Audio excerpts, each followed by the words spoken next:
Chris. I'm just so privileged you asked me tonight. Hello, everybody. My name is Sam, and I'm an alcoholic. Okay, so we'll read the essay, and it takes a little while, but we're not doing a bunch of reading. So if you just be patient, we'll try and go through it slowly in a contemplative fashion. So Love, the Next Frontier, Emotional Sobriety, January 1958.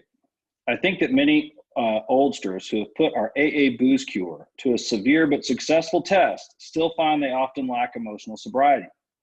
Perhaps they will be the spearhead for the next major development in AA, the development of a much more real maturity and balance, which is to say humility in our relations with ourselves, with our fellows, and with God.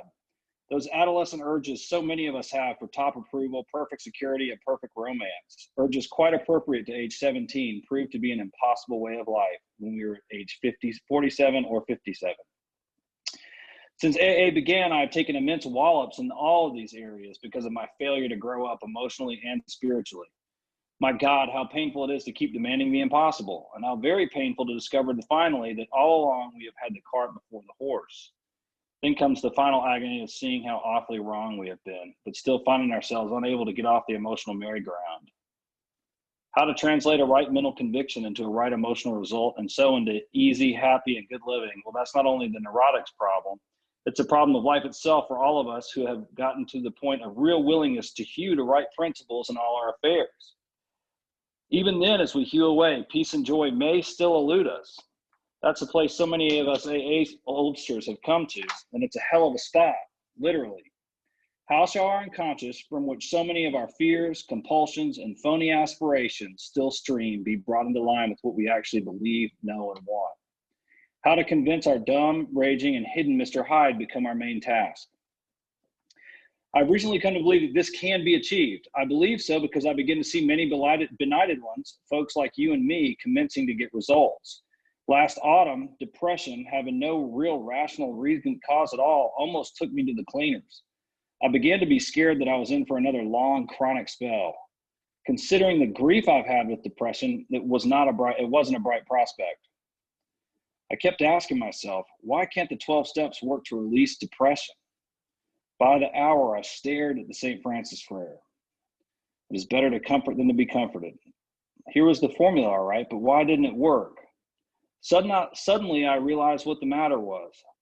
My basic flaw had always been dependence, almost absolute dependence, on people or circumstances to supply me with prestige, security, and the like. Failing to get these things according to my perfectionist dreams and specifications, I had fought for them. And when defeat came, so did my depression. There wasn't a chance of making the outgoing love of St. Francis a workable and joyous way of life until these fatal and almost absolute dependencies were cut away. Because I had over the years undergone a little spiritual development, the absolute quality of these frightful dependencies had never been so starkly revealed. Reinforced by what grace I could secure in prayer, I found I had to exert every ounce of will and action to cut off these faulty emotional dependencies upon people, upon AA, indeed upon any set of circumstances whatsoever. Then only could I be free to love as Francis had. Emotional and instinctual satisfactions I saw were really the extra dividends of having love, offering love, and expressing a love appropriate to each relation to life. Plainly, I could not avail myself of God's love until I was able to offer it back to him by loving others as he would have me. I couldn't possibly do that so long as I was victimized by false dependencies. For my dependency meant demand, a demand for the possession and control of the people and conditions surrounding me. While those words absolute dependency may look like a gimmick, they are the ones that help trigger my release into my present degree of stability and quietness of mind, qualities which I am now trying to consolidate by offering love to others regardless of their return to me. This seems to be the primary healing circuit, an outgoing love of God's creation and his people, by means of which we avail ourselves of his love for us. It is most clear that the real current can't flow until our paralyzing dependencies are broken, and broken at depth. Only then can we possibly have a glimmer of what adult love really is. Spiritual calculus, you say? Not a bit of it. Watch an AA of 6 months working with a new 12-step case. If the case says to the devil with you, the 12-stepper only smiles and turns to another case. He doesn't feel frustrated or rejected. If his next case responds and in turn starts to give love and attention to other alcoholics, yet gives none back to him, the sponsor is happy about it anyway. He still doesn't feel rejected. Instead, he rejoices that his one-time prospect is sober and happy. And if his next following case turns out in the later time to be his best friend or romance, then the sponsor is most joyful. But he well knows that this happiness is a byproduct, the extra dividend of giving without any demand for return. The really stabilizing thing for him was having and offering love to that strange drunk on his doorstep. That was Francis at work, powerful and practical, minus dependency and minus demand. In the first 6 months of my own sobriety, I worked hard with many alcoholics. Not one responded. Yet this work kept me sober. It wasn't a question of those alcoholics giving me anything. My stability came out of trying to give, not out of demanding that I receive. Thus, I think it can work out with emotional sobriety. If we examine every disturbance we have, great or small, we will find at the root of it some unhealthy dependency and its consequent unhealthy demand. Let us, with God's help, continually surrender these hobbling demands. Then we can be set to free to live and love. We will then be able to 12-step ourselves and others into emotional sobriety. Of course, I haven't offered you a really new idea, only a gimmick that has started to unhook several of my own hexes of death. Nowadays, my brain no longer races compulsively in either elation, grandiosity, or depression. I've been given a quiet place in the bright sunshine. And thank you all for being here tonight. And it's a great privilege to be in such great company, even though it's on Zoom. I'm glad we have it.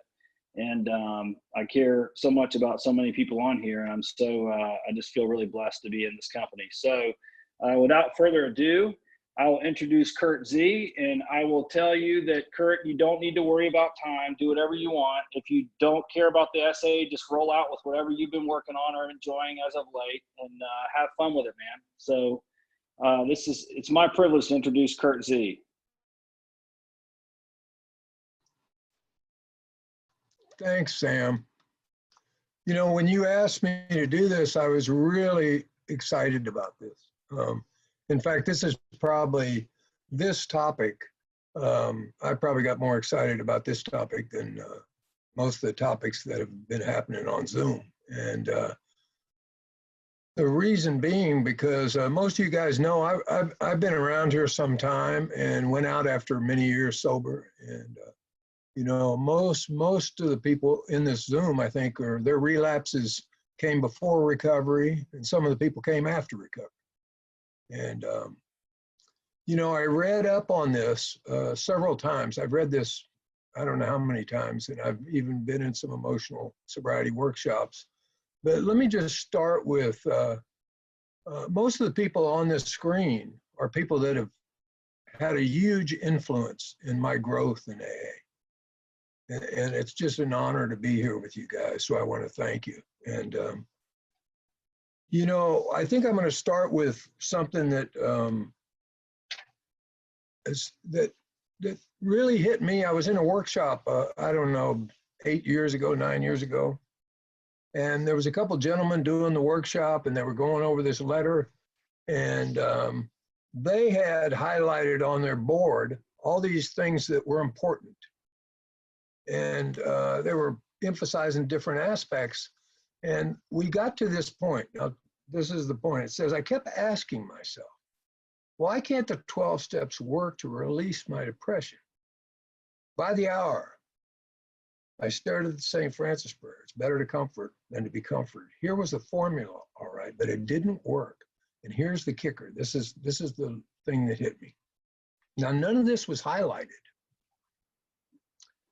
Suddenly I realized. So that might just sound like language, but for me, in that workshop, when I suddenly realized something, it was an internal revelatory experience that happened to me. It wasn't something that came up out of the intellect. When I suddenly realized after drinking after 19 years and being released, what the real issue was. And Mary helped me with this, Don helped me with this, because I had a story about that. And there's a great statement in New Pair of Glasses that Clancy wrote in the preface. It says, the conflicts of sober reality become untenable, and we drink to preserve our sanity. That's exactly what happened to me. I got off track. I had a lot of intellectual information about this program. I'd worked the steps. I became somebody, you know, I like to say I had to create a self before I could get rid of one. And I created it in AA. Because before that, I was just a chameleon. I was whoever I could be based on what circumstance. If I was in the penitentiary, then I shape-shifted to that. If I was drinking with a bunch of guys, a redneck bar in Texas, I shape-shifted to that. If I was going to be in sports in high school, I shape-shifted to that. It was like I had no ground to stand on. So when I read that, I suddenly realized that this is what happened to me. When I say this, I really mean this, because this happened 10 years ago, and I haven't left it at all over a 10-year period. That realization that all I was trying to do was connect to wholeness. That's all I was trying to do by drinking. I was so disconnected. All I was trying to do was to connect to wholeness. And I'll show you what it looked like. It looked just like this. I take a big old swallow of vodka.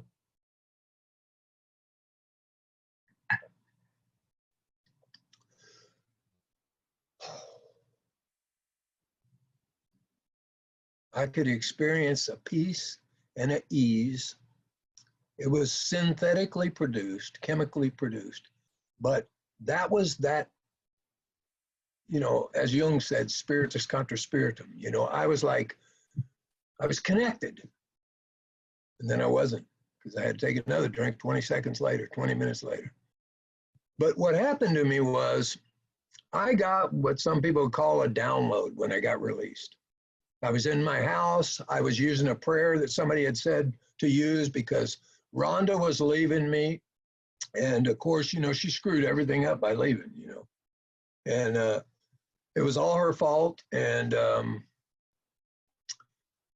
the prayer I was given was, please give Rhonda the very best that life has to offer. Please give her health, happiness, and prosperity. And please give her peace and understanding that she's never experienced before. And the guy told me, if you say this prayer, I guarantee it'll work. And my comment to him was, good. Good, because I hope she changes. That was my comment. And I kept saying the prayer, saying the prayer, saying the prayer. And right before Christmas in 2010, basically the prayer happened to me. I was given that sense of peace. I was given an understanding I didn't have before. I was given this freedom of release. And of course, Mary saw me in the beginning of that. And I came back to thoughts, and I tried, you know, my intellect grabbed that right away and wanted to make sense of it. And I couldn't. You know, I had some experience with that. But what it gave me was, it gave me a sense of peace that I never had before in sobriety. And it was almost like looking through the lens of this new view, was I could see the problem clearly because I was looking at it from the solution. I wasn't looking at the problem from the problem. And one way I articulated a lot is what I was doing, unbeknownst to me, was I was managing and controlling my life with spiritual principles. Now, that's not what it was, because they weren't spiritual principles. They were just my interpretation of spiritual principles. And it was just one way the ego got back in there. But it was always dependent upon how much you accepted me in AA, how I looked at work. It was all dependent on outside circumstances. And when I got released in 2010, that became clear. And basically what that looked like was this. I called Don Goyas. I called 4 people when I had that experience. I called 4 people that would know what that experience was. And Don was one of them. And I said, I'm going to ask you a question. I want you to listen to my whole phrase about this before you answer me. And I said, listen, I want you to sponsor me. And here's why. I want you to sponsor me because I'm not going to call you and ask you how to manage and control my life. That's not why I want you to sponsor me. There's a part in the big book that says we step from bridge to shore. It's more like I was carried there. But the fact was I was on the shore. Now, I'd been on shore before because in 1986, I got released a very similar way. And I knew I was on new footing. I knew I had touched, I'd had a second step experience. I came to believe it wasn't something that was put together in my mind. It was a direct experience with that great mystery, if you want to call it that.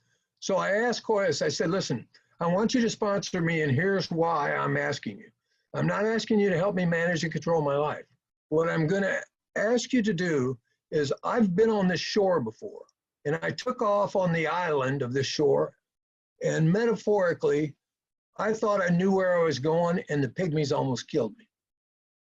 I said, I've been placed back on the shore again, and I said, what I want you to do is help me navigate this spiritual dimension, this realm that I know I'm placed in. I said, now you can answer me. It's been 10 years, he still hasn't answered me. He said, well, we'll talk about it. And so we've been talking about it for 10 years, I guess. So I don't know if I'm sponsored by him or not, but I kind of consider it a sponsorship. So I've stayed really close to this thing. And I think the biggest problem that I didn't recognize first was I focused so much on the alcoholism, the mental and the physical. But what was amplified by my alcoholism was this bondage of self that was really never addressed. And the way I look at it now, it's like looking back on it, I say, I was trying to be free from self as a self. I was trying to be free from self as a self. And, it's funny, I was doing a little research, because, this letter was written in 58. Bill's experience, Bill went through this depression, right, for many years. Worked with Tebow. Then he worked with a lady, Frances Gillespie Wicks. When he quit working with Tebow, he worked with this lady. She was a Jungian therapist. And over a 2-year period, she worked with him. She helped him see that he was suffering from, it's ironic that they came to this conclusion, that a personality number one and a personality number two, a false self, true self. And that his whole identification was on that personality number one, his connection to AA, his dependence on AA, his dependence on people. And that was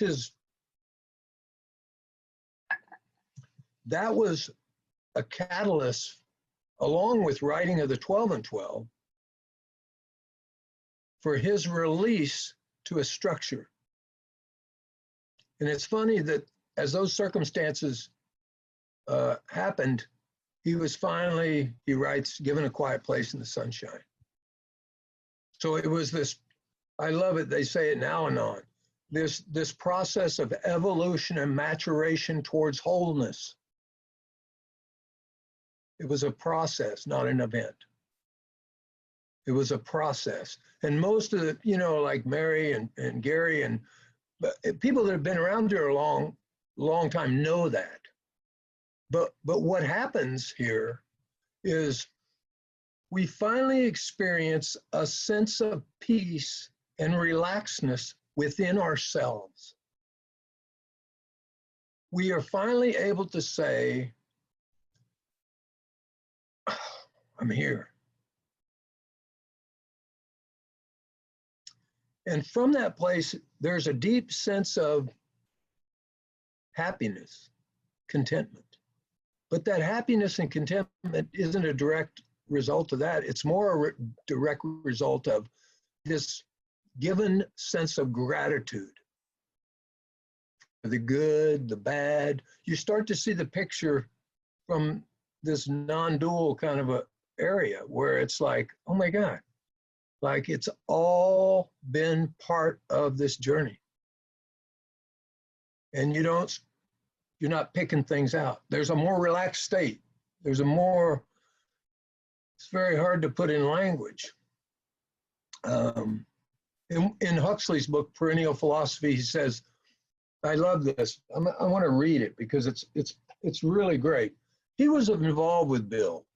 Him, Gerald Hurd, Bill, they were, when Bill's depression in 45, 43, he was really involved with, Bill was a seeker. He was looking everywhere, just like I was. Just like I was. This is Huxley's thing on free will. We've been given free will in order that we may will our self-will out of existence and come to live into continuous state of grace. All our actions must be directed in the last analysis to making ourselves passive in relation to the activity and the being of divine reality. We are, as it were, Aeolian harps endowed with the power either to expose ourselves to the wind of spirit or to shut themselves away from it. So these, if you don't know what an Aeolian harp is, it's a wind harp. It's a harp that's designed in a stringed instrument, and it's set in the wind. And as the wind passes through the strings, it makes music. And it's like, I think that's, the language is great, because when they say passive, it's like, okay, God, what am I supposed to be doing today? What do you want me to do?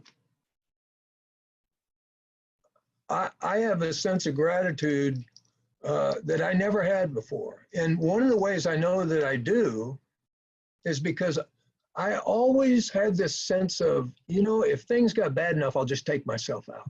I had this, it was this hidden plan B or C. It was really control. It was the delusion of control.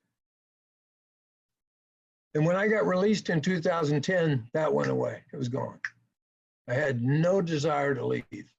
And my life was not good at the time. My wife had left. I'd lost my home. I almost lost my business. You know, I was living in the effects of active alcoholism. But there was a part of me that knew, and this is so strange, that knew all of that was a part of this. It was just one section on the big journey. And over the 10 years, that's been able to correct itself into new relationships with my children, hopefully with Rhonda, with so many different things, so many different areas. And, you know, I didn't pick this. You know, Koya said to me one time, I was drinking in Newport Beach after Rhonda handed me divorce papers. I lit them on fire in the kitchen and held them up and dropped them on the floor. And I went down to a lawyer in Newport Beach, and on the way down, I happened to pick up a bottle because I knew I wouldn't be able to deal with it. And I was sitting in a little cove in Newport Beach, and the phone rang, and it was Don. And it wasn't like he called me on a regular basis, but he always called me at the right time. And he said, well, how you doing? And I said, well, I'm not doing very good. And he said, well, we had a little conversation. He said, I want to ask you a question. He said, were you serious in 1986 when you took the third step? And I thought about it, and I thought, yeah, I was really serious. I was involved with Joe, and we were involved in all these workshops, and I was helping people, and I was going back and making amends in prison. I was speaking in prison. I was doing everything that the AA program required of me. And he says, well, I'm going to tell you something. You're not going to understand it. He said, then all of this is part of that decision.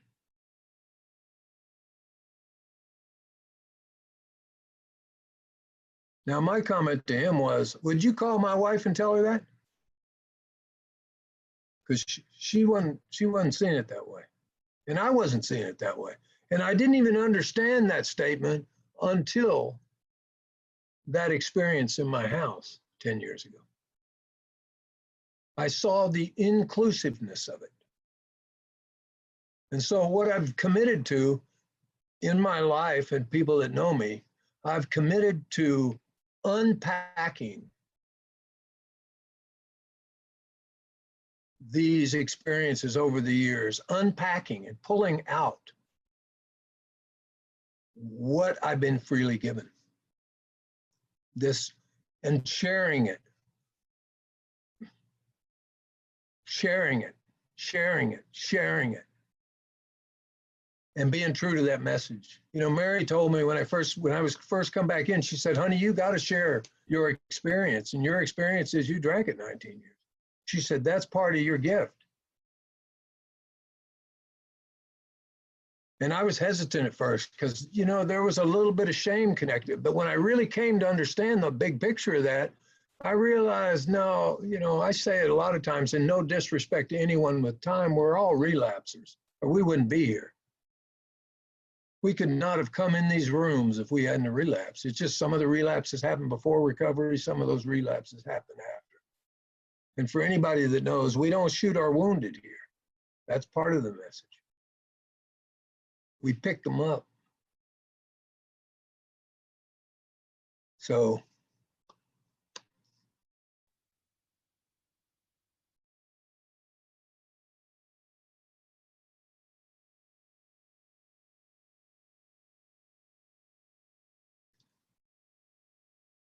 I'm really grateful to you people. I think that's all I got, Sam.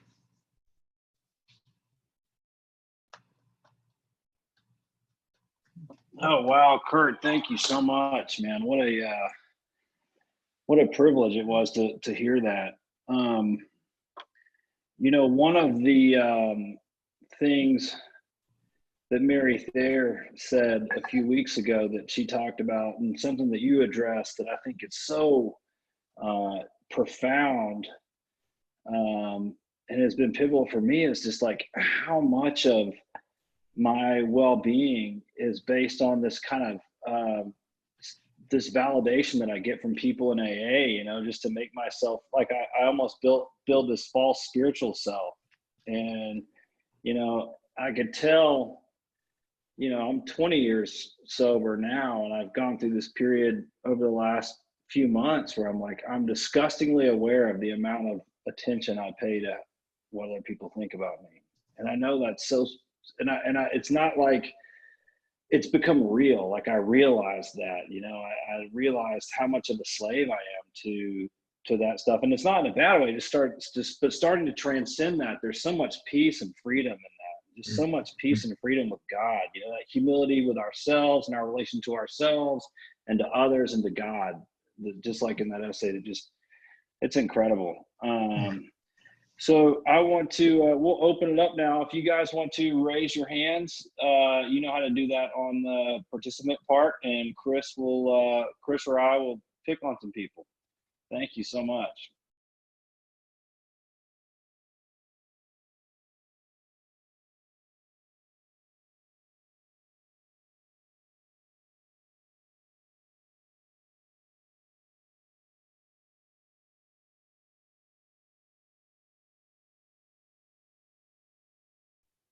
Nobody wants to follow that, huh?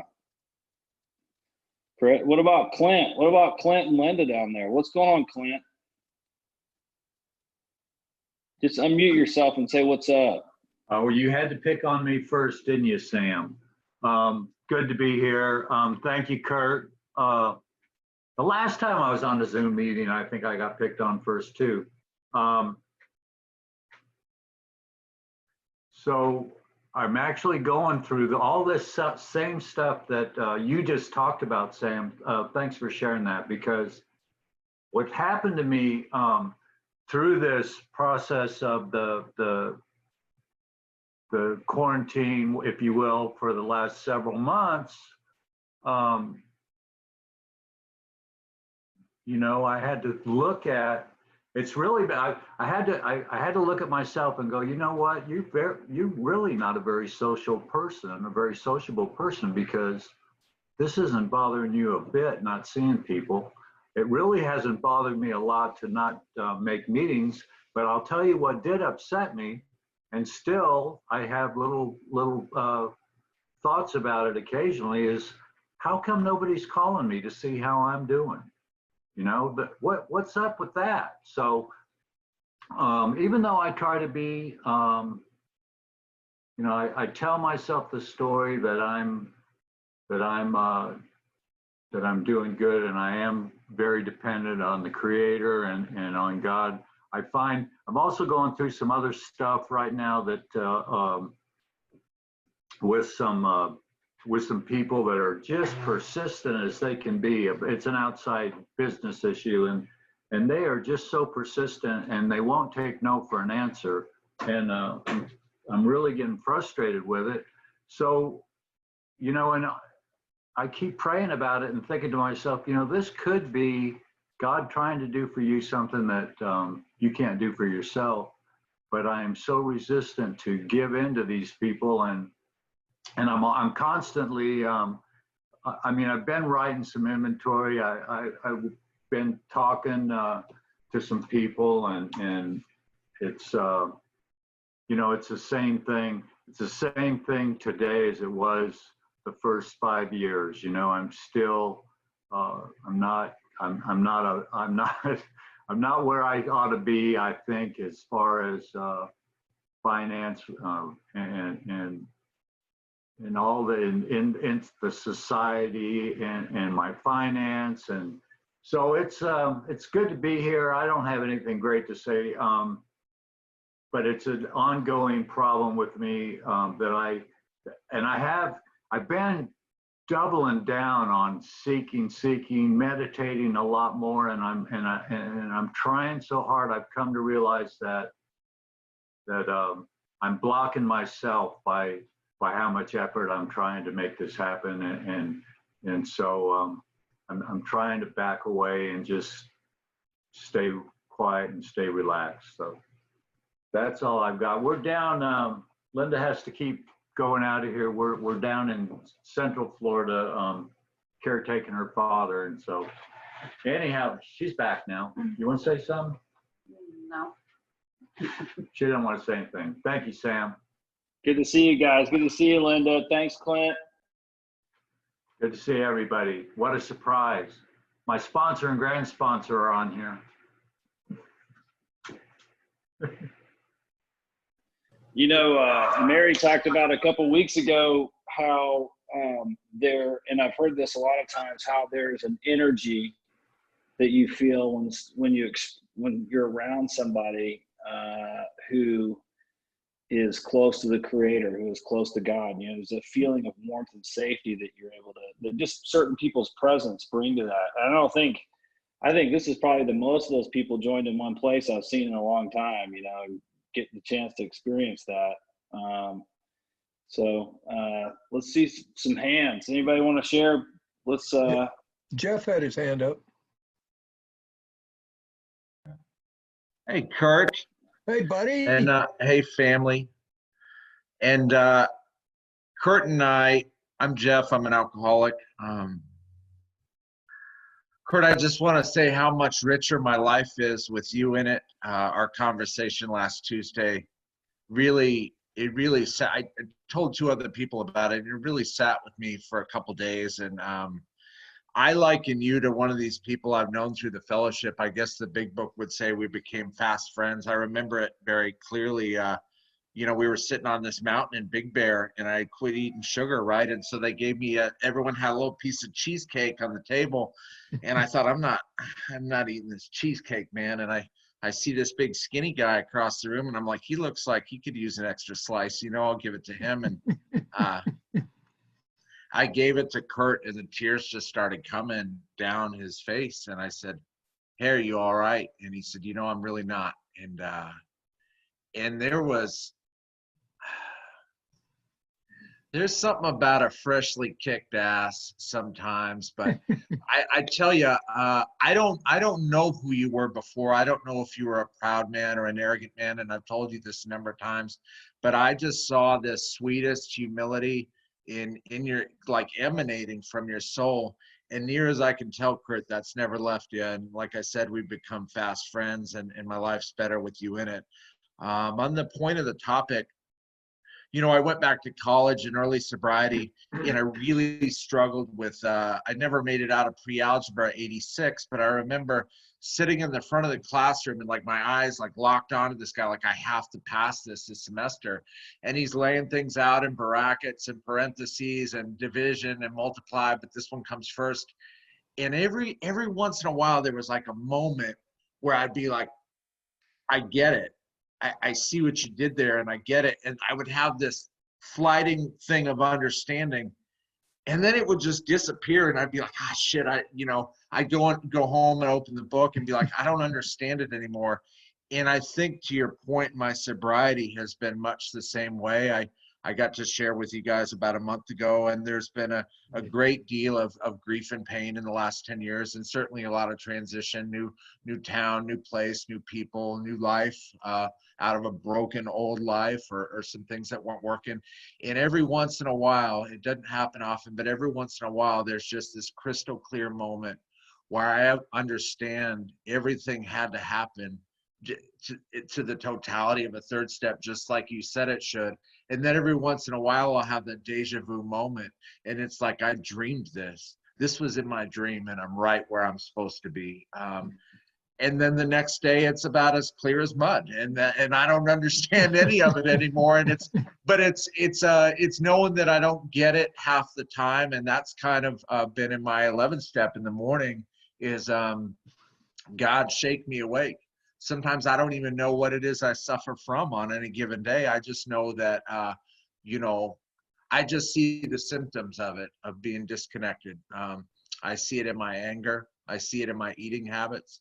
I see it in the way I treat my partner. And sometimes I'm unaware of what's going on. You know, I'm taking this guy from Calcutta through the steps, and I said, when you're walking down the street in New York City, every once in a while, there's an access point and stairs that go down below, because one floor beneath you, there's things moving around at high velocity, and 2 floors beneath that, the same thing going a different direction. And there's all this motion beneath the surface, but you're not aware of it when you're just skipping down the street, just kind of in your head thinking that's where life is lived at, right? And so there's this depth to us, that, and like I said, sometimes I'm not in tune with it at all. I just try and ask God to shake me awake when he needs to wake me up. So I love you, my friend. I love, it's already been said, I love about half the people on this page. This is like a family reunion. It's great. Thank you.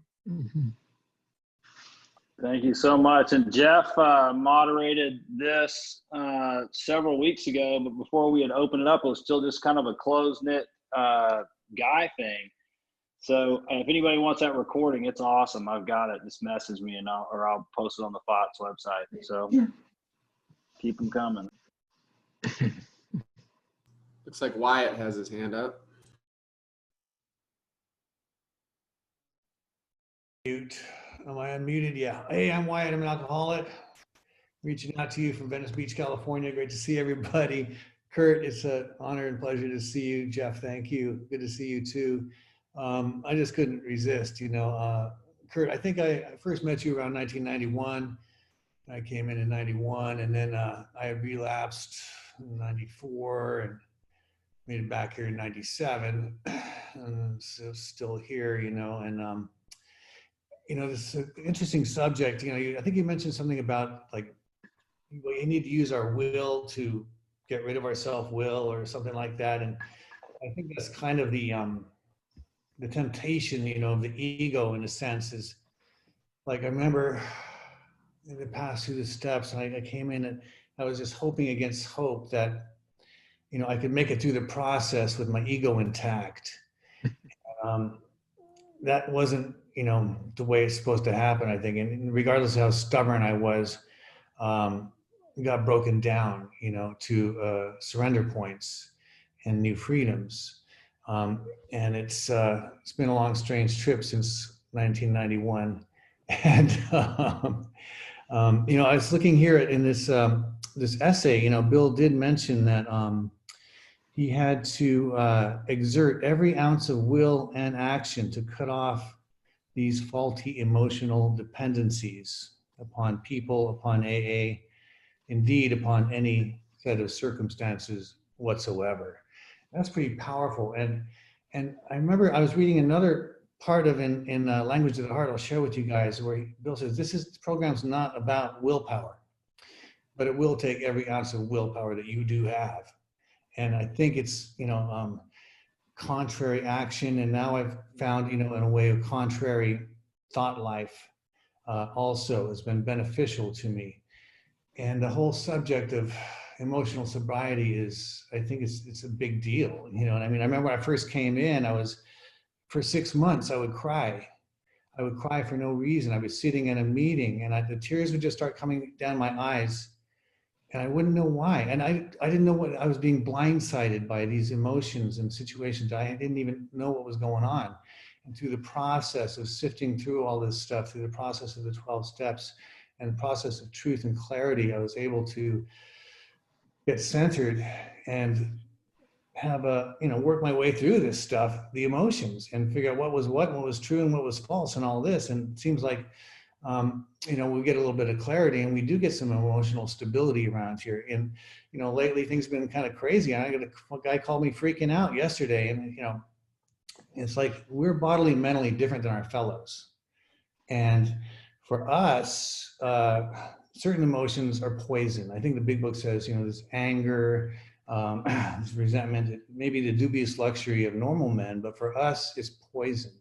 So we, as alcoholics, bodily and mentally different than our fellows, we're set aside as a separate entity. We have chosen or been chosen to follow this spiritual way of life and to seek the freedom from the disturbances. So I'm going to let you guys go in a second. I want to say, I remember when my father passed away, I was driving up to work and I got a call from my stepmother. She said, "Oh, he's passed away." And I went up and I was sober at the time and went into my work, and my boss came and said, "Well, you're white as a ghost. What happened to you?" And I said, "Well, my father just died. I just got a phone call." He said, "Oh, well, why don't you just go home and everything?" And I said, "No, I can make it through the day." I was like John Wayning it through. He said, "I'll come in my office here." He poured a couple of shots of tequila. "Hey, take a shot. It's going to take the edge off." I said, "No, it's okay. I don't need a shot of tequila." But what I found was I wasn't crying. I was in a state of shock and emotions. They don't process. They have a life of their own, beginning, middle, end. If you cut them off, they come out the other way. And and I was finding myself that I should be crying. Why am I not crying? And I was talking to my sponsor, probably some of you guys know. I was talking to him, and he said, it's not your job to decide what's emotionally appropriate. Why don't you pray to God? Ask him to feel what he would have you feel. Feel what God would have you feel, and my current sponsor, he said, well, one of the bedevilments on page 52 says, we couldn't control our emotional natures. And he said, well, who said you're supposed to control them? Who said you're supposed to control your emotions? My whole life's been all about trying to control my emotions, and alcohol was a good a good tool for that for quite a while. And now it's God's job to control them. I can't control and enjoy my emotions, right? God's in the control business. I'm in the enjoyment business, right? So anyway, I love you all. Thank you so much. I'm just looking forward to hearing everybody share. And I'm just so happy to get a chance to hear you, Kurt. And thanks again.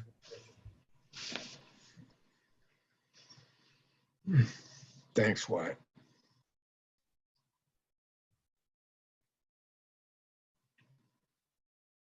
Willie has his hand up. Willie? Yeah, hi everybody. My name's Ronnie. I'm an alcoholic. Can you hear me? Mm-hmm. Hey, Ronnie. Hi, how you doing? I'm from Philly. I was invited onto this meeting through a dear friend of mine, and I wanted to thank you, Kurt, for sharing your experience, strength, and hope. And I can resonate a lot with what you said. And thanks, Sam, too, also, and everybody else who shared after. I, for many years, floundered around in AA, and I loved the way you put it, like the recovery, the relapse can come after the recovery, and the relapse can come before the recovery. Like, I experienced that. I didn't know what was wrong with me for years. Like Bill was talking about, relying on other people, outside things, even AA. When I read that and hit that letter, I was like, what? That goes against, what, doesn't it go against that? No, it doesn't. Because I was that woman. I was in AA, had a sponsor. I was sponsor reliant, AA meeting reliant, work reliant, husband reliant, kid reliant. If I had a problem in my head, which I had many times, and felt depressed, I would go to a meeting, try to seek somebody out and try to 12-step them. I tried to 12-step my depression away, and it didn't work. Sometimes it did, but it was very short-lived because I had to take myself home. And I didn't know what was wrong with me either. I was like depressed, and I'm like, I have time. I make tons of meetings. I try to help as many women as I can. And, I just still didn't feel like you were talking about free, like freedom of that bondage of self. When you said that, that just hit right on time with me. And how I experienced that. I have a sobriety date, and I also have an emotional sobriety date. And, for many years, I still suffered in AA. Like I think many of us do, we're still not free, still looking for, our self-worth through other things, other people, how many sponsees we can rack up under our belt, or how many meetings, or how many people know us, or how many times we get asked to speak. All self-centered fear. For me, it was all self-centered fear. And I'm still learning so much new languages in AA. The other day I heard something for the first time, how our ego rebuilds ourselves. And every day, our ego rebuilds itself every day. So I have to go to that power, because my ego will build itself right up again, and I have to, humbly go to my creator. But how I had really directed to the emotional sobriety is my sponsor, who was a dear friend of mine, my sponsor I had at the time. My daughter was in a really bad addiction, and I was so afraid. I was wearing my rugs out at night, walking the floors, praying for her to be alive. God, please help her. Please help her to get sober. Lord, please help. We don't want that phone call, Lord. We don't want that phone call. And I remember I was so full of fear one day, and I met my sponsor. We were talking outside the meeting afterwards, and I was just like a very needy person, very needy, like suck the life out of you, like please help me, I'm afraid. And she said, I'm not God. I can't be your God. You better go home and find out and tap into this power. Because I wasn't getting relief from meetings. I was just so full of fear, and it trickled down to everything else in my life. 100 forms of fear from worrying about my daughter. I was a mess. All my AA program was out the window. And in the middle of the night, one night, instead of relying on calling someone to tell me the same thing, to rely on God, I actually relied on God. I just poured my heart out, told him how afraid I was, how my heart, just poured my heart out. And for the first time, I really believe in my sobriety, I relied on the God of my understanding. And I felt this peace come over me that I never felt before. Like the peace, even the peace that I got through drinking that you described in the beginning when you were sharing, it was a peace I think I understand what they're trying to describe, a peace that surpasses all understanding. And I didn't take it as everything would be okay with my daughter. I just felt like peace. And boy, I latched onto that instead of latching onto my sponsor and other people and being a very needy suck the life out of your person. And through that, my relationship with my higher power grew. And I just want to tell you too, I did get that phone call. We did get that call. It wasn't a call, it was a knock on the door on Mother's Day 4 years ago. My son-in-law came to me and my family. We were just sitting down to eat, to tell me that my daughter had died. She was murdered, you know, through addiction, you know, being around not good people, you know how that all goes hand in hand. And, you know, both me and my husband and my family, you know, my husband and I are both in recovery, and we did not think of a drink. I went to that power, and I'm going to tell you, I'm so grateful to my friend. I'm so grateful to you guys in AA that tried to steer me towards this God of my understanding, because I really believe in my heart, no matter how many meetings I went to or how much time I had at the time and how many women I sponsored, it wouldn't matter if I didn't have a relationship with God and I didn't rely on him, because I would have went to that other God that I used to go to over 18 years ago. I would have went to that God, that power of alcohol. But this time, because I relied on God, and it wasn't through, you know, actually listening to my sponsor and saying, okay, I'll go home. I was angry with my sponsor at the time. I was like, who's she talking to, telling me and not listening to me, not trying to help me? Doesn't she know how afraid I am, you know? And it was out of desperation where my back was up against the wall. I was so tired of being afraid, and I, you know, and I wasn't calling anybody, because I kind of started to see too that, you know what, people can't keep me sober. They can't take away my fear. They can be there for me and help me and support me and love me. But thank God there's people in AA. These God steered me towards this God of my understanding. And I'm so grateful for that. And I want to thank you again, Kurt, for sharing your experience, strength, and hope with your emotional sobriety. That's all I got, guys. Thank you so much. I'm so sorry to hear about your loss. Thank you. What about you, Mary Thayer? Would you share with us tonight?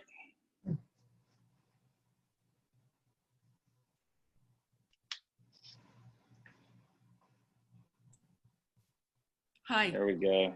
Hey. Mary Thayer, alcoholic. Oh, Kurt, warms my heart to hear you. Just warms my heart.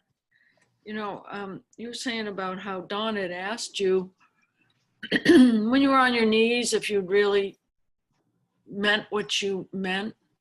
And I had one of those experiences early in my recovery. And for some reason that just triggered that memory to me when you were talking tonight. I had, you know, thought my case was different, and, you know,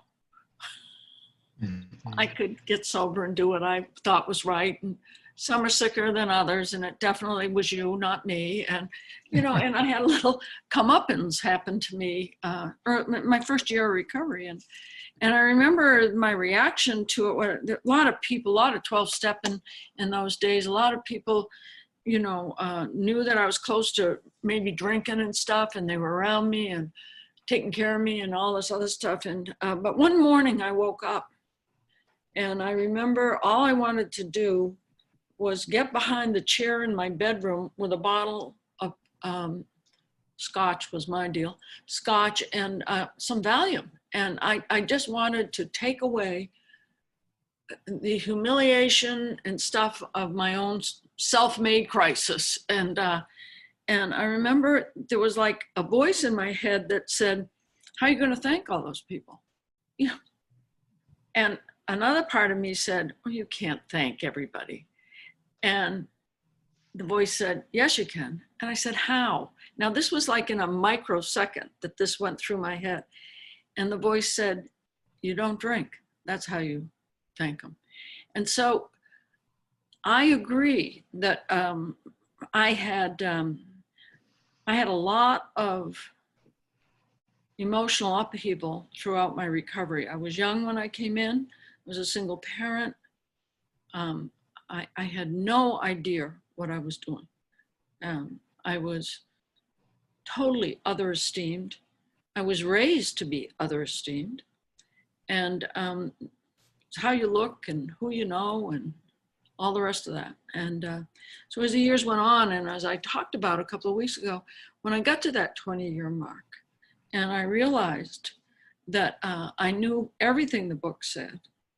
You know, I had a lot of sponsees. I was going to meetings, you know, I had a sponsor. It was everything. And yet, what was the hole in the gut and the wind blowing through? I couldn't figure what was happening to me. And that was my pivotal surrender. And I knew what it was because around 3 years, I realized I'd surrendered to booze, but I hadn't surrendered to self-will run riot. And over the self-will run riot, over the years, I would do more inventory and do more inventory because, you see, I was going to fix that. I wasn't going to feel anything that happened to me. And Bev would say to me, you gotta sit still and feel the pain. Who wants to do that? I mean, that's not my deal. So I would go with my life's unmanageable and I'd do exactly, I'd go right into 4th step. I'm gonna inventory it, I'm fixing it. I'm gonna go to that meeting, I'm gonna get another sponsee, it didn't make any difference. I was just running because I did not want to sit still and feel the pain. Finally, I had to sit still and feel the pain, or I definitely knew. I remember calling Missy when my dark night of the soul happened, and then eventually Dawn Coyas. But I remember calling Missy and saying, because the only feeling I had was I wanted relief. That's the only feeling I could feel. I knew I just wanted relief. And I remember I said, tell me what to do, because I'm looking for relief. Just tell me what to do. But I did the drill enough, I guess, and she and I have been friends since we were 6 years old, so there isn't anything that we don't have a secret about. And I'm eternally grateful because what she was and what I find every single one of us are to each other is a candle. That's all. I realized that my sponsor could give me enough light until I could find that connection with my best friend deep down inside. And tonight you were a candle. I needed to hear you. I've been going through some things myself. I don't think I was exactly poster child for emotional recovery the other day, but hey, that's why I have a 10-step. That's why I have a sponsor who I texted and said, are you up? Because my reaction is not something that I like to deal with at that level that I did. But it was a candlelight. It's enough light for me to sit still. And I've sat still the last couple of days. I'm still in my pajamas. Sorry about that, Bones, but hey, I'm just going to sit still and feel the pain until I can find the presence deep down in my soul. And you helped me immensely tonight. I'll never forget the day I met you and saw you at FOTS. And I looked right through into your soul. You were so broken that your soul was so open. And Jeff, I think it's still open. And I'm so grateful to be in contact with everybody here tonight. I do feel as though I'm home. I need all your light. Say a prayer for me tonight, okay? Thanks. Blessings. Thank you, Mary. Thank you so much. Love you. Love you.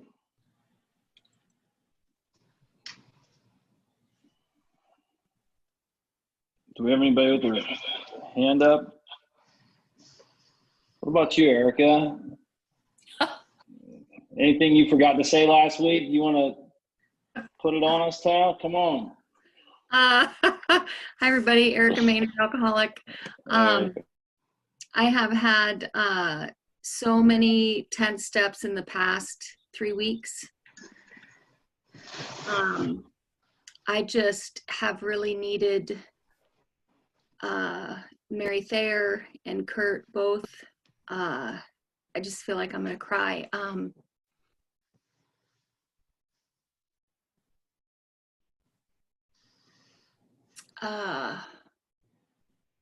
don't know. I don't really have much to say other than I'm alcoholic, and I'm a chronic alcoholic, and it's an illness that's actively seeking me. I think that, as my sponsor always says, the higher power can see the lower power, but the lower power can't see the higher power. And I believe that God is seeking me as well. And he puts the right people in my path to keep me on the beam. Even though I fall off the beam regular, I get back on the beam and I stay the course, because of your examples. And it's just been really hard. My life's been hard, and it's just challenging. I haven't been the woman that I want to be either. And I don't know. I just feel like God's hands on everything, and that I don't need to get in the business of figuring any of it out. I just need to stay in the presence of God in this moment, and this moment, and this moment, and ask and watch, do the things I don't want to do, and, you know, not listen to my thought life or what I want, but listen to my soul and what I've been shown here, because everything in Alcoholics Anonymous is contrary to my nature. And it is exactly the kind of life that I need to live. Because by myself, I'm in trouble. So I'm just really grateful. Kurt, thank you so much tonight. I just can't even tell you. Thank you. Thank you. And I remember you too from FOTS. And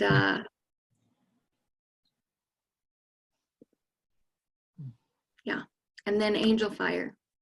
Mhm. Mm-hmm. So just thank you.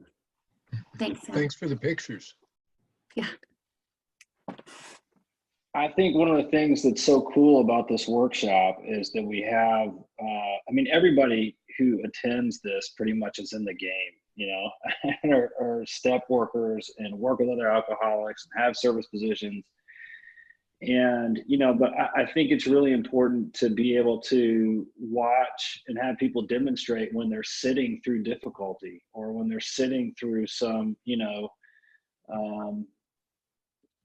cloudy space in their spirituality where they can't find God and they're just waiting to find it again. You know, they're waiting to find that connection again, and, you know, to celebrate each other's joy. But I think that the great thing about this whole deal is that, you know, I remember the first spots retreat I ever went to, I thought, God, man, you know, these people I didn't get that same feeling that I did whenever you go to a lot of these roundups and stuff. I can't even deal with it because a lot of it's just this showy canned shit, and it's not real. And one of the best parts about the thoughts thing, I was like, God, man, these people are just, they're leaving some blood on the table, man. This is great. People are crying and all kind of crazy stuff. And the more they, you know, the more fucked up they were, the more people loved them. You know, like, oh God, man, it's beautiful. And people are crying back there. And, you know, just, I was like, man, this is my crowd.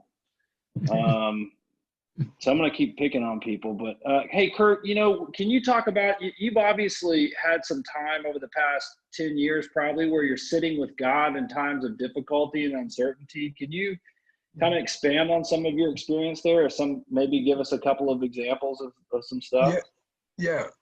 I'll give you one experience that Mary helped me with. And it was when my son was using. And I was completely awake when this was happening.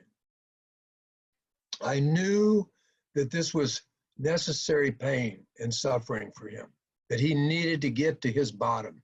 And I knew not to interfere in it. And, you know, Don used to say, you know, if I rob you from your pain, you got to start over again from the very beginning. See, and I knew this was a necessary suffering, but I didn't know how to navigate this. And I called Mary. And, you know, it's funny because, you know, you think you're going to get some general kind of instruction. She's like, oh, I'm going to tell you exactly what to do.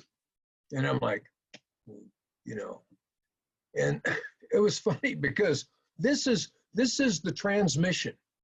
See, the emotional sobriety is the experience of love. That's what it is, like love, and not the dependencies we put on it, but love, the expression of that. And she said, I want you to sit down with Kai, because he was coming in high every night. He'd moved away from his mom. They had a fight. He moved in with me. I said, you can move in with me, but every night he'd come in high at midnight. And I knew, like, this can't happen. But I didn't know how to navigate it. So I called Mary. Mary said, I want you to tell him, I want you to sit down with him, and I want you to tell him, I want you to look him right in the eyes, and I want you to say, I love you very much. First thing you're going to say to him. And the second thing is, you have to go. And not because you're drinking and using. And I was like, well, what do you mean? Like, sure, that's why I'm telling him to leave. And she said, no, you're not. She said, why you're asking him to leave is because if you get resentful and you start to bury this stuff, you're going to end up drunk. And all bets are going to be off. So when I said that to him, I said, listen, you're not leaving because you're using it and drinking. And he kind of looked at me, kind of like, you know how when a pinball machine goes on tilt, he kind of went on tilt. And I said, you have to leave because you know if I get off kilter, I'll be drinking again. And you've already witnessed that. And there was dead silence. You could just feel the space. And then I thought, well, shit, she didn't tell me what else to say. Like, I'm sitting here in this silence. I didn't know what to say to him. So I'm sitting there, and all I could think of was, I'm like, okay, God, what do I do next? What do I do next? What do I do next? What do I do next? And of course, what came to me was, you know, you got clothes you got to finish. So I got up and I walked over and I got some clothes out of the dryer and I folded them, and some of his clothes were in the dryer. And I folded the clothes and I held them in my hands and I walked over to him and I handed them to him. And he stood up, he took the clothes, he walked in, he packed his bag, and he walked out of the house. And my head, you know, it kicks in and it starts creating scenarios that aren't happening. I'm not suffering from what's not happening anymore. Thank God. 2 days later, he called me. And it was a shift in the relationship. Now, he went back to his mom's, he drank and used, and finally, they almost found him dead outside the trailer. The neighbor came over and found him. Luckily, he got sober. He just celebrated 2 years, 2 days ago.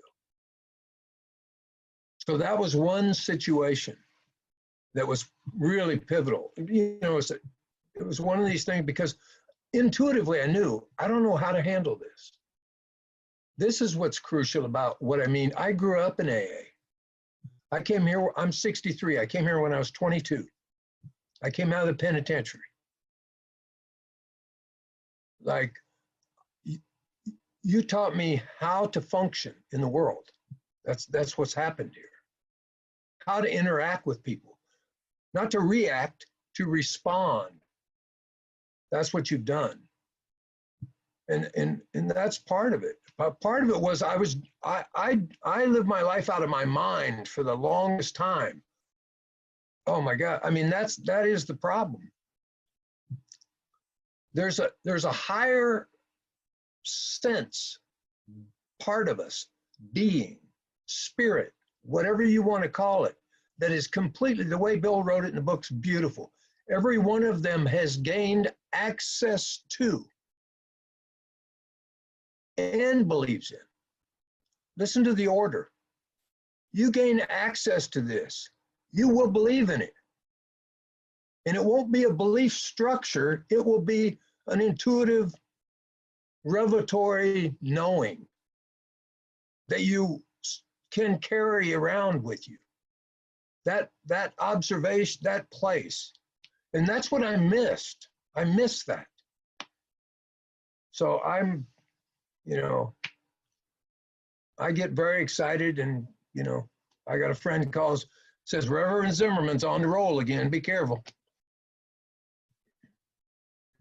So I hope that was. That was great, man. What are some of the things that kind of light your fire, that you do to keep warmed up? I mean, what are some of the things that really bring you joy in your life? Well, I didn't read till I was 25, and obviously it's, I read a lot. So one of the pivotal places, and Mary and I have talked about this, was, in the book it says, be quick to see where religious people are right. Not that they're right, where they're right. And I think the whole gift of discernment comes from waking up. William James has a great way of saying it. Truth identifies itself. It doesn't need your help. It's true because it's true. And you know that because it's in you. When you can get your head out of a way long enough, you can recognize those experiences. And I think that's just, my thing is, I like to spend quiet time by the beach. I have an office that I love to come in and sit and read and investigate this. I mean, my whole way of life is based around this now. I mean, I have a business that's, Two Trees Insight Guidance. It's what my life's based around. And I just see this as many dialects of one language. And my meme just happens to be the 12 steps. But I can reconcile, Koyas did a retreat about 25 years ago. We were on a retreat with him, and he did an exercise. It was really great. He had us all go outside around this big oak tree up at Mount Calvary. And he had us all write down what we saw. Now, everybody was in a circle around this oak tree. And what was interesting was everybody wrote down something different. Now, I had no idea what the meaning of all this was back then. But, like we do, this is beyond time and space. When you wake up, this stuff starts to come to you across the universe.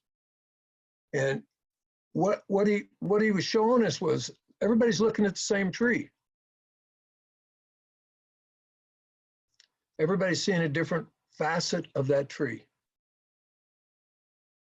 But it's the same tree.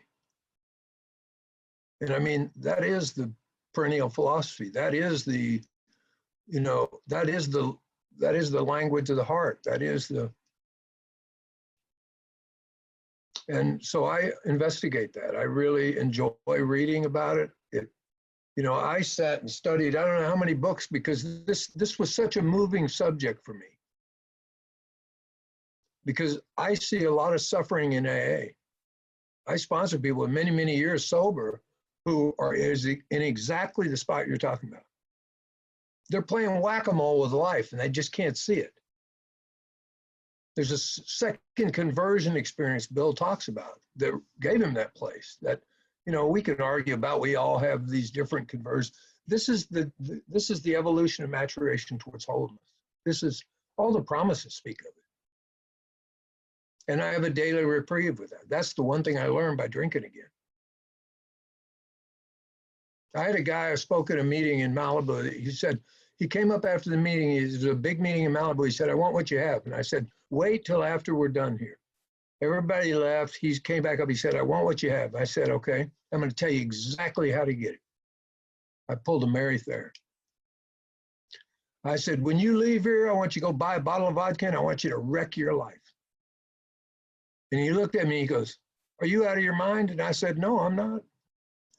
I said, you are mistaken. You do not want what I have.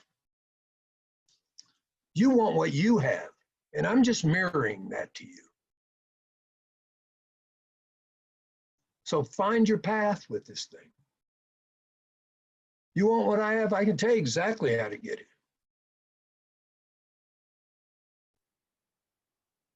That's what we do, is we mirror that. Mary said it with the light. I couldn't have picked the people that were put in my life. I could not have picked running into Mary. I could not have picked running into Don. I could not have picked Joe. I could not have picked Don Pritz. I could not have picked Gary Brown. I could not have picked all the people on the screen here, Jeff, all you people that have touched me in some way, Wyatt, who's been around, Tom Mule, Bobby Joe, I could not have picked them.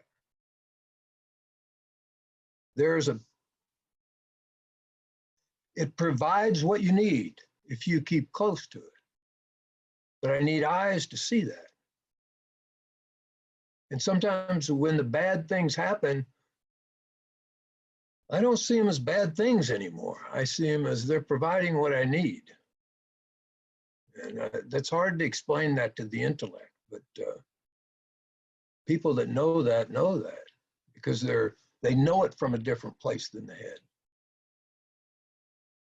So this is all a gift, tremendous gift.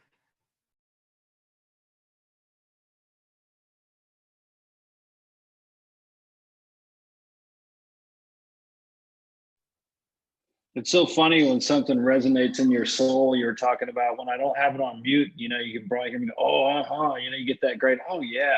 There's something right there just rings, and you just, it's a truth that's already inside of us. So what, Yes. top 5 books, Kurt? What's top 5 books in your library right now? If you had to go to an island somewhere, what does Kurt bring with him? You only bring 5 books. What did you bring? Well, not including the big book. Well, Variety is a religious experience, William James. His talk at, you know, which is a difficult read, but it's really important to get the whole gist of that. Top 5 books, huh? I don't know. There's a lot of them. Breathing Underwater touched me tremendously. Richard Rohr, from a Christian perspective, you know. There's a book I really like. It's called The Way of Transformation. It's Carl Fried Graf Durkheim, who was a guy that was he was a psychiatrist or psychologist back in the day, and he studied at a Zen monastery. I mean, there are different. God, there's so many. Perennial philosophy. No, I just you know, things speak to you at different times, and. I'm more right now. I'm more leaning toward the non-dual, the Vedanta, that kind of thing. I mean, that really speaks to me. You know, the way I was brought up was in Western traditional religion, Lutheran, and you know, I like a guy named Ravi Ravindra. He says, you know, in the Western perspective, God created the world. In the Eastern perspective, God became the world. Thy will is being done. Its expression is everything. And you're an expression of that. And that fits with my teachings, the way I was brought up with the native teachings. You know, they see rocks as brothers. They're forms of consciousness. They're expressions of this divine will. A tree is an expression of this divine will. When you can tap that and get that and feel that, there's not agitation, there's not doubt. There's a sense of connectedness. There's a sense that all of this is love expressed a certain way. And you're an expression of that, and I'm an expression of that. And when I realized that, it changed everything. Nothing changed, but it changed everything.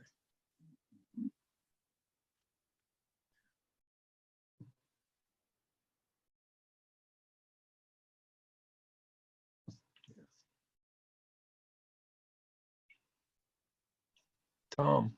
I was just about to say that. That's so funny. What about Tom? Well, I raised my hand. My name's Tom. I'm an alcoholic, and I'm so grateful to be here. And Kurt, I just love you, man. You mean the world to me. I was trying to figure out how many years we've known each other, and it's got to be more than 20, I guess.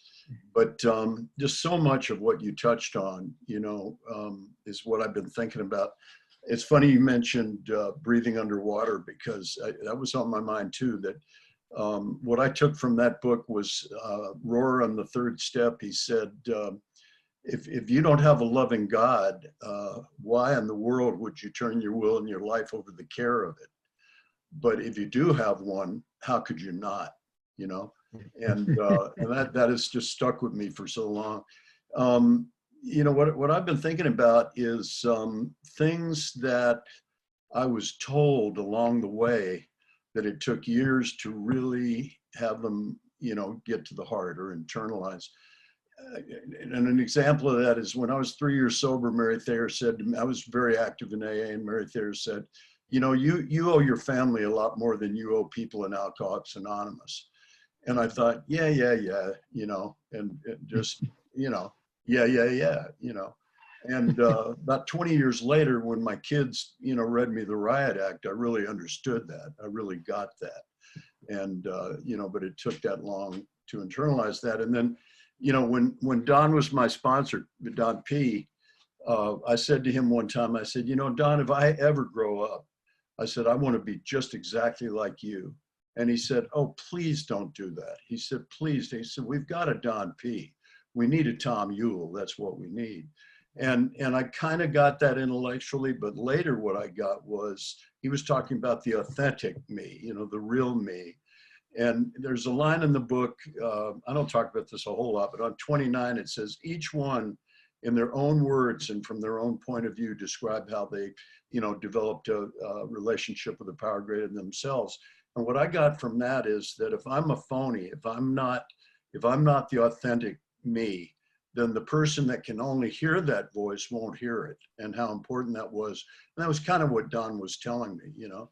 But this has been so great, man. And there's some really incredible people on this deal.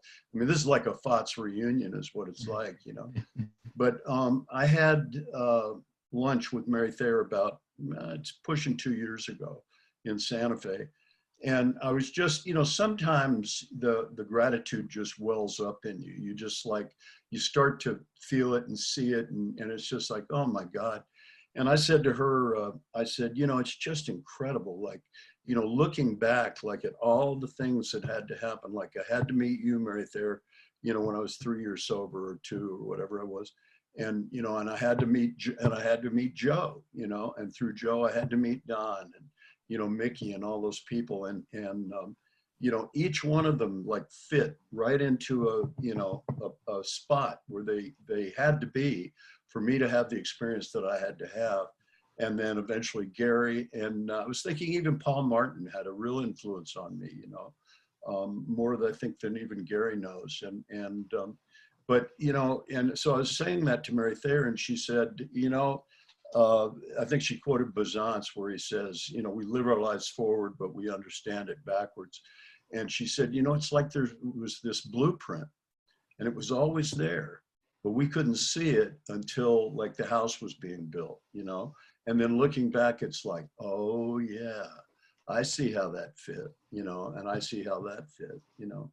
And, you know, it's good to have those experiences because then it's a lot easier to stop judging what happens to you and say this could it seems like a horrible thing, but it could very easily be a very wonderful thing, you know, but it takes time to do that. You know, I always tell people that, you know, we're working with brand new people and we talk to them about the second step. It's like, you don't come to believe, you know, when you're 2 weeks sober or 6 months sober or something like that. You hope to believe. You hear other people talking this shit and you hope that it's real, you know, and that's what happened to me. I mean, I just went on kind of blind faith and hoping they were telling the truth. But as I had these experiences, these shots, these looking backs, these God shots and stuff, then I came little by slow to believe. And then I had this thing, you know, I had access to it like you were talking about. You know, this has been great for me. Thanks so much, Kurt. Appreciate it. Yeah. Hey, so we've got like 3 minutes, and I hate to put you on the spot, Gary, but I think that a couple people have messaged me, and I was kind of feeling this inspiration. I think people just love to hear your voice before the night's over, man. What you got going on? You say hello? I think Julie's tired of hearing my voice. I'm Gary. I'm an alcoholic. Yeah, Kurt, that was wonderful. You blew me away. And, I really enjoyed it, and like everybody else, all the faces I've seen and we've known over the years, and what we've been done. It's surprising still alive. I was sitting there looking at all of you there that I remembered over the years, and that before this meeting started, I was looking at my bookshelf, and I have an old big book there that's in an old leather cover that somebody made for me a long time ago. And I didn't remember which book it was, and it's the first edition, 11th printing, that I've never really used. And I'm kind of thumbing through it, and I pulled out a little 3x5 index card, and it had the names and phone numbers of 17 men I took through the steps, had the big book and the steps a long time ago. I don't remember how long ago. And I'm looking at it and reminiscing on it. Those 17 guys, there's only 7 or 8 of them left now. But I was kind of thinking about what they had done and those who had taken what we had shown them out of the big book and really went somewhere with it and helped a lot of people and did some things. And I'm seeing that experience going on with Kurt, with you and Wyatt and Brad and Tom and Mary Thayer and Erica, the whole bunch in there that are doing this same thing. And we're dealing with life while we're doing that. And thank God we are, because that's why we're here. That's what our mission is. And with that, so it's good to see you all, and I love you, and I think about many of you often. And thanks for putting this thing together, Sam. It's good for all of us. See you all later. Man, thank you Gary. so much for joining us. So, Kurt, any final words before we wrap this thing up? Anything that you may want to add to that, or anything, thoughts that might have come to you while we were talking? No, I think I said it. I just, we have a thing we say in a meeting Friday night. I said, thank God I'm not suffering from what's not happening anymore. Thank God I'm Very not good. suffering from what's not happening. Amen. Well, we usually will close this meeting out by, first of all, what a privilege it was to be in all of your company tonight by Zoom or however means necessary. What a privilege it was to have you, Kurt, and all of you here. And thank you for being a part of this meeting. Yeah. And we usually, there's a line in some spiritual literature where it talks about how we go to our room or our inner room. And I think the neat way to close this out, since Zoom with the voice delays and all so crazy, is if we can just put ourselves on mute and just inwardly sit quietly for a minute and recite the prayer in our inner self, recite the Lord's Prayer, and I'll close us out.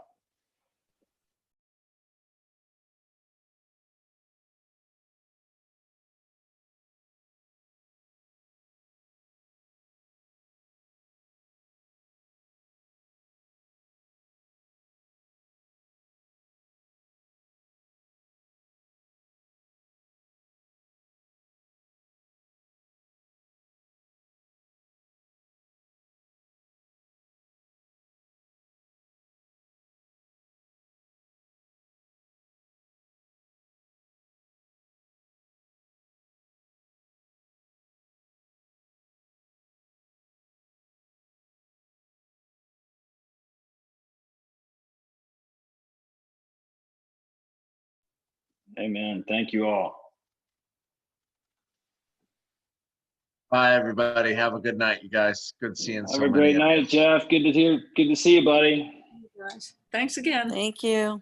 Thank you. Nice to see you, Good Mary night. there. Good to see Thank you for you. everything. Thank you, Kurt. Thank you so much, everyone. Thank you, Sam. Thank you, Kurt. Great job, man. Thank you so Thank you much. so much, everyone. God bless. Thanks, everyone. God bless. Bye. Bye.